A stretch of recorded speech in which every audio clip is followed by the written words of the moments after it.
Currently, there are several challenges that healthcare is facing. I think the one that facing hospitals most prominently right now is among fragmentation. In other words, the way patients come into the system, the way patients are managed in the system, and the way patients leave the system. Fragmentation also plays in the communication that occurs between administrative staff in the hospital and the executives in the hospital and the physicians, the nurses, and other care providers within the institution.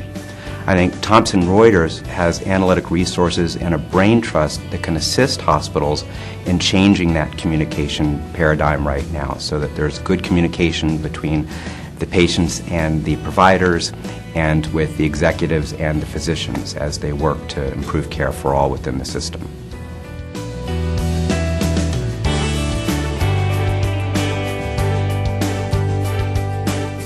I'm currently very active in working with healthcare leaders in terms of ensuring that the care they're providing is going to be relevant for the future.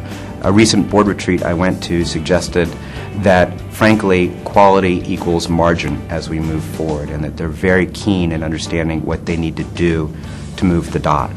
What does that mean in the real world? That means working with physicians, it means working with chief medical officers, making sure that they're speaking the same language, reducing physician variability around the practice of care, yet still retaining what I would call the art of medicine in the process.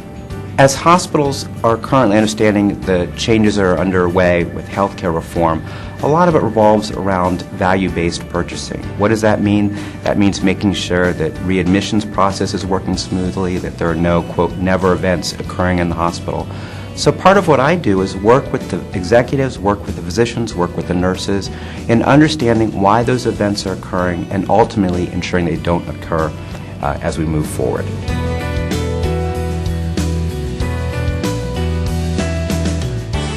In the long run, currently hospitals are looking at understanding not just how to care for patients in the short term, but caring for communities in the long term. This has a profound shift in the way we currently think about care. Right now it's based on an acute episode, perhaps a chronic episode. In the long term, we're going to be responsible for and accountable for the care in the community. So Thomson Reuters is using analytic resources to understand not just what's happening in the hospital, but in the community and the surrounding area around the hospital and the system. So as we work to reduce the communication barriers and the other obstacles around the transitions of care, not only will it help the patient in the short term, but it's going to help the community and the practicing providers in the long term.